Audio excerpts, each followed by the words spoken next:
We shall begin this module by discussing in brief about the environmental economics. Environmental economics traditionally has been part of microeconomics. Various problems and issues such as effects of pollution on human health, ecology and environment, optimization of resource use, policies to control pollution have been analyzed using microeconomic models. However, in recent years, economists use macroeconomic models to evaluate performance of environment and ecology because there is a link between macroeconomic indicators and environmental policy. A specific relationship between macroeconomic policies and environmental resource degradation, focusing particularly on factors leading to deviation from market efficiency, were analyzed by Dasgupta and Miller in 1996 and Pearce in 1996. It is clearly known that markets can neither tell us about the desirable distribution of ownership of non-market environmental resources, nor it can allocate them efficiently, that is, how much clean air, clean water, healthy wetland or healthy forest we should have, or what level of risk is acceptable when the welfare of future generation is at stake. Those studies have provided important feedback and evidence about the environmental regulatory policies and cost benefit. There is a need to include the matter of equitable distribution and to redesign the national accounting system for a sustainable development. For example, in US, air quality regulations cost the manufacturing industry roughly $21 billion per year, about 8.8% of profits.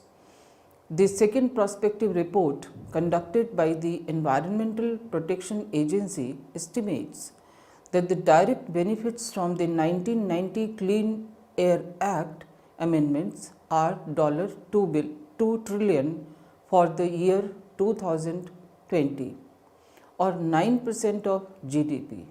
But to analyze benefits at the aggregate level and to include wider goals into policy formulation, there is need to understand macroeconomic policies and their linkages with environment and ecology in detail. But to analyze benefits at the aggregate level and to include wider goals into policy formulation, there is need to understand macroeconomic policies and their linkages with environment and ecology in detail. We start with a brief description of structural adjustment programs and then analyze possible linkages between structural adjustment policies and environmental management.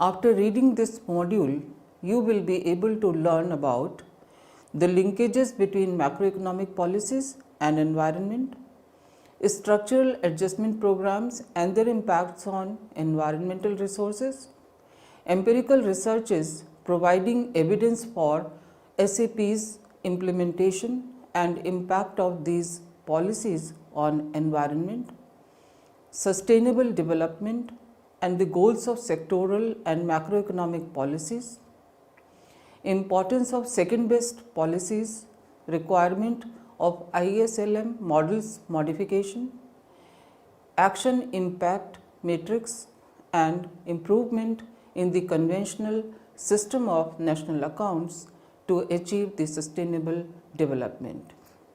Let us discuss about the structural adjustment programs. Structural adjustment programs were implemented by the IMF and World Bank during 1980s as a corrective measures in most developing countries which were passing through major financial crisis. The objective was to address macroeconomic as well as microeconomic or sectoral issues and to reformulate the existing policies to improve the economic and financial conditions of these countries. SAPs included trade liberalization policies, that is, dismantling import, export taxes and trade controls, domestic pricing policies, that is, taxes, subsidies and price controls, institutional reforms, that is, land, financial, marketing, research, extension, and investment policies, that is, public infrastructure, technology, training. The areas of policy instruments to achieve these ends were varied and country specific. More specifically, SAPs focused on A. Macroeconomic stabilization, B. Foreign trade liberalization, C. Public sector privatization, D. Domestic deregulation of investment production and prices, E. Financial sector reforms, F. Tax reforms, G. Labor market reforms, H. Social safety net. All of these policies were interrelated in the sense that the effectiveness of each policy measure was dependent upon the other measures were being successfully implemented. This interrelationship raised several issues about the design of the program. The structure of SAPs was such that countries were provided conditional finance to developing and emerging countries to achieve macroeconomic stability in the short term and structural change in the long term. Short-term stabilization programs aimed at having a change in the composition of aggregate demand, and long-term programs aimed at relaxing the supply-side constraints in the economy. The policy instruments used to achieve the short-term goal were fiscal, that is, government expenditure, taxes and subsidies; monetary, that is, money supply, credit and interest rates; and exchange rate policies, that is, devaluation, terms of trade, balance of payment. However, the balance of payment stabilization program could also be implemented to address any immediate crisis on the external account in the short term. SAP's policies aimed at increasing output by utilizing the existing capacity on one hand and the growth rate by assigning a greater role to prices, markets and the private sector on the other hand. The key elements of SAPs were price reforms to realign domestic and world prices and supportive structural reforms designed to improve the responsiveness of the supply side of the economy. Restructuring programs helped reformulating overall policies which yielded mixed results for different countries in areas such as agriculture, forestry, trade, wildlife and urban environment, though it also put pressure on environmental resources. SAP's development process did not include any measure to protect environmental resources. Next, we shall discuss about the structural adjustment programs and environment. There are many criticisms faced by the IMF and World Bank about the formulation of structural programs, as the environmental concerns were yet to be incorporated into the design of policy-based lending structure. Financial support extended under SAPs encouraged countries to mine their natural resource base in an unsustainable way. Studies have shown statistical linkage between external indebtedness and unsustainable resource management. To address the possible linkages between its policies and environmental degradation, the IMF concluded that sound macroeconomic policies and economic stabilization were essential to alleviate poverty and protect the environment. The linkages between macroeconomic policy and the environment, which run in both directions, are complex and cannot be generalized. They were required to differ from case to case. Analyzing the linkages between macroeconomic policy and the environment required a great deal of information that was not readily available. The IMF should help its members minimizing the damaging environmental impact, since poverty and the environment are linked in that the poor are more likely to resort to activities that can degrade the environment. Subsidies that have negative distributional and environmental efforts should be eliminated. Environmental taxes and resource user charges could be a useful instrument in some adjustment programs. The exchange rate was a blunt instrument for dealing with market and institutional failures, which are often at the root of environmental problems. Good governance that was sensitive and committed to the twin aims of macroeconomic stability and environmental protection was critical. Poverty alleviation was then undertaken as a stated purpose of adjustment programs.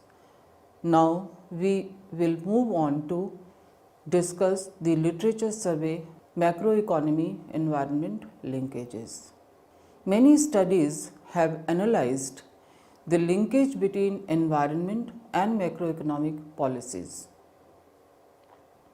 Empirical evidence revealed that financial market reforms, by increasing the availability of credit, enabled the farmers to expand and intensify land cultivation and switch to environmentally benign crops.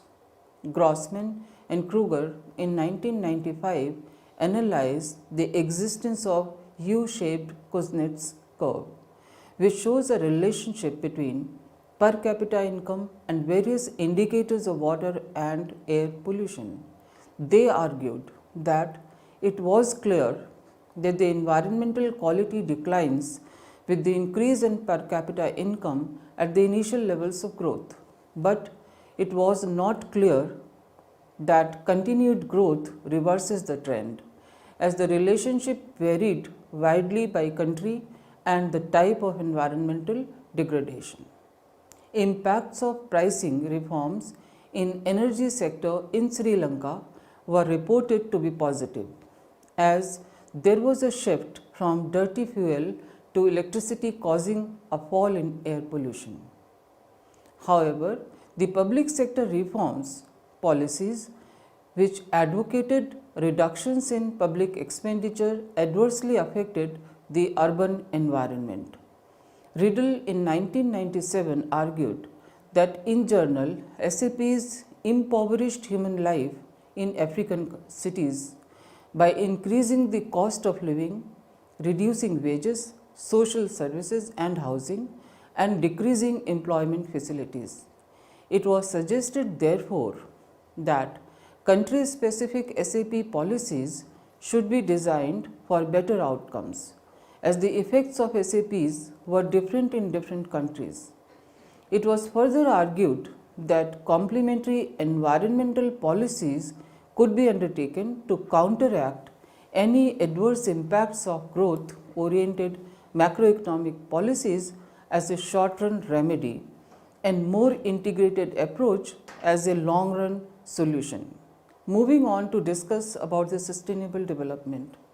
The World Commission on Environment and Development WCED in 1987 defined sustainable development as the development which meets the needs of the present without compromising the ability of future generations to meet their own needs. It implies both weak and strong perspectives of sustainability. Weak sustainability perspective suggests that the value of present stock of natural capital should be maintained intact so that future generations will have access to a stock of capital which is of at least the same value as that for the present generation. It advocates, for example, that forests can be cut but should be replenished by plantations. This concept is criticized on the grounds that since economic valuation does not reflect the full value of ecological services, therefore it ignores ecological limits and encourages full exploitation of a natural resource. A strong sustainability perspective suggests that natural systems should be maintained intact wherever possible, particularly the critical natural capital such as water supplies and land fertility. The degraded land may be compensated with extra fertilizer. The strong version of sustainability criterion implies that economic activities which depend heavily on natural resources, energy, raw material, cannot grow indefinitely and therefore limit the scale of macroeconomic activities, that is, use of overall resources and production of output. Macroeconomic policies ultimately aim at reaching a steady state in terms of material and energy consumption in the long run. Among many subsequent definitions, the Sustainable Development Triangle proposed by Monasinghe at the Earth Summit in Rio in 1992 is the most widely accepted a comprehensive concept of sustainability. It includes three major elements, that is economic, social and environmental, for having a sustainable development. According to this concept, the sustainable development is a process for improving the range of opportunities to enable individuals and communities to meet their needs as well as to achieve their aspirations and full potential over a sustained period of time, while maintaining the resilience of economic, social and environmental systems. The goal is to make development more sustainable by using resources at a lower intensity today and leaving behind for future generations an undiminished stock of productive assets, that is manufactured, natural and social capital. This will help improving the quality of life of both present and future generations. Sectoral policies and sustainable development. Sectoral policies are formulated to address sector-specific issues relating to demand, resources, inputs and outputs, problems and opportunities within the economy. The goals of these policies are to contribute towards achieving sustainable development by determining investment priorities and providing a base for the formulation and implementation of macroeconomic policies. The most important sectoral policy is the pricing of the resources within the sector, such as fisheries, mining, timber, water and so on. For the sustainable development of a particular sector, the price policy should be such that it includes the private cost of production as well as the cost of externalities generated by the sector. Macroeconomic goals and environment.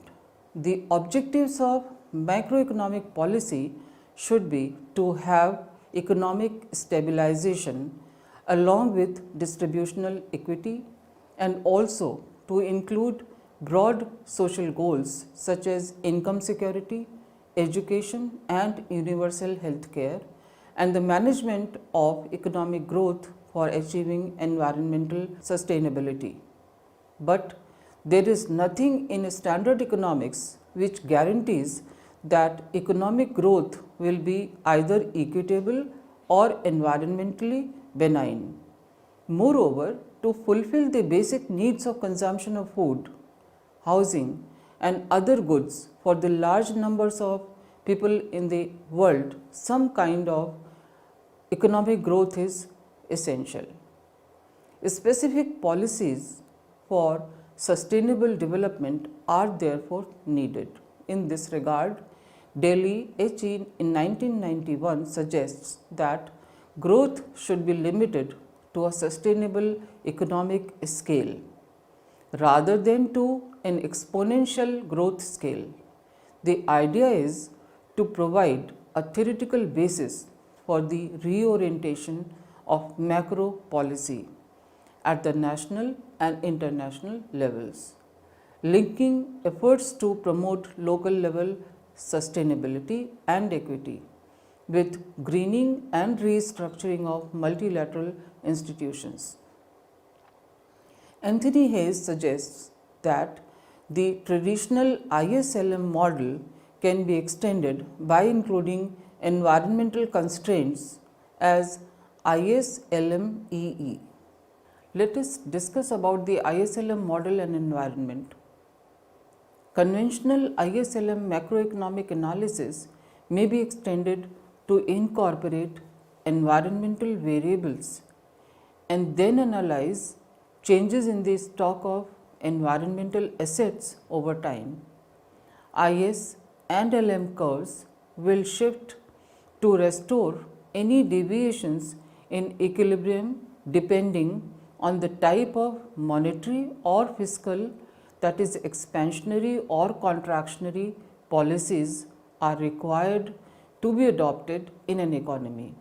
For example, government spending may be needed for greater recycling of materials and use of renewable energy, and therefore to minimize waste of output.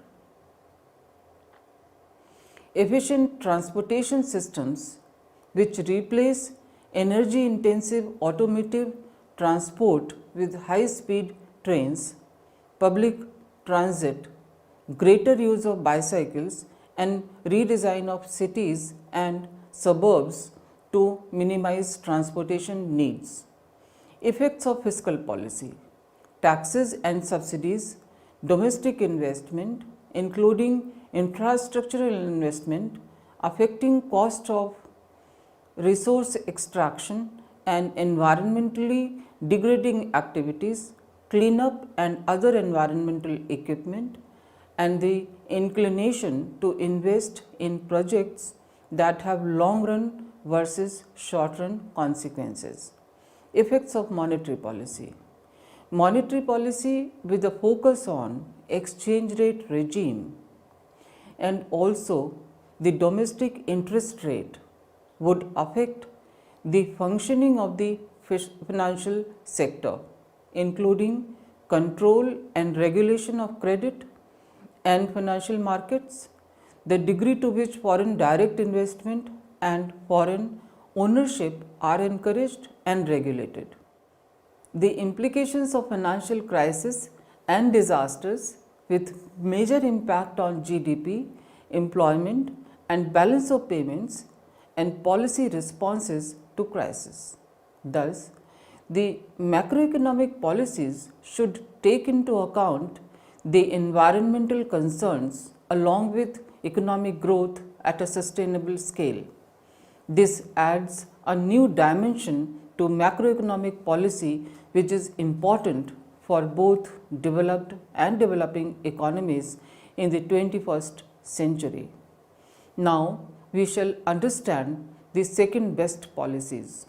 Mailer and Monasinghe in 1996 developed an analytical framework to explore possible unforeseen negative environmental effects of macroeconomic policies. Their model finds that it is the combination of macroeconomic policies and subsidiary imperfections, that is, policy, market, or institutional, that leads to environmental degradation. These imperfections may not be noticed in a stagnant economy, but as economic growth is induced by policy reforms, environmental damage may rapidly worsen.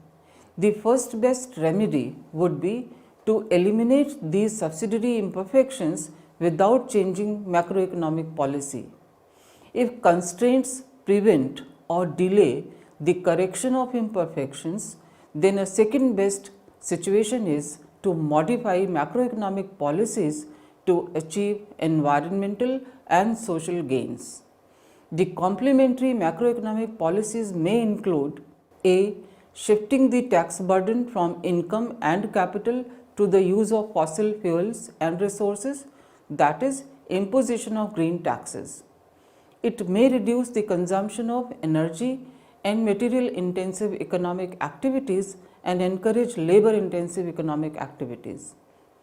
B. Elimination of agricultural and energy subsidies to discourage the overuse of energy, fertilizer, pesticides, and irrigation water. Agricultural systems would be sustainable if it adopts the practice of recycling of nutrients, minimizing the use of artificial chemicals and fertilizer, crop diversification, and the use of natural pest controls. These systems also tend to be more labor intensive. Another important topic for discussion is Action Impact Matrix by Monosinghe provides an integrated view for the development decisions by focusing on A. Identifying critical linkage between environment and macroeconomic policies, B. Focusing on valuation or other methods of monetizing important impacts of macroeconomic policies on environmental resources, and C. Suggesting actions priorities. Aim-based process offers to prioritize linkages between policies and their sustainability impacts. For example, currency devaluation to improve balance of payment would increase timber export but also lead to deforestation to open excess forests. The solution may be to adopt complementary policies to strengthen property rights and restrict access to forest areas. In the next stage, a more detailed aim is prepared to analyze economy-wide linkages between policy and environmental impacts. For multi-sector analysis, computable general equilibrium model is used by incorporating social and environmental variables. Thus, AIM clearly identifies the issues and offers a systematic coordination of policies for achieving the goal of sustainable development. Lastly, we will discuss about the system of national accounts. To include objectives of sustainable development in macroeconomic analysis, it is essential to extend the conventional SNA to new measures of environment and social concerns. The improved SNA must incorporate the income distributional objectives, non-market activities like depletion of natural resources, and environmental impacts. To standardize the accounting approaches, United Nations has developed an integrated system of environmental and economic accounting without modifying the conventional SNA. It adds a satellite account to the conventional SNA. Based on the available data, it presents different linkages between economic activities and environmental impacts, physical and monetary accounting, and valuation of environmental costs. If SNA takes into account the values of all man-made and natural capital, the resulting per capita wealth would be a useful indicator of economic welfare. Let us now summarize what we have learned in this module. After ruling for a very long period of time now, in recent years, it is being realized that macroeconomic models are to be improved to incorporate environmental concerns. From just having continuous economic growth, macroeconomic policies may be reformulated to incorporate social goals, and models may be readjusted to include environmental effects to having sustainable growth. Green accounting system, that is modified SNA, has already been developed to identify the costs of degradation of natural resources, though the valuation of environmental resources is still a challenging task. AIM provides a systematic process of identifying important economy-environment linkages, which help prioritizing policy actions to limit environment and social harm. The sustainability triangle encompasses three crucial variables: economic, social, and environment, to achieve both intra and intergenerational growth, which would fulfill the basic needs of poor while maintaining resilience of ecosystem. However, this is possible only when imperfections of policy, markets, and institutions which exist in an economy are tackled by evolving the second best macroeconomic policies.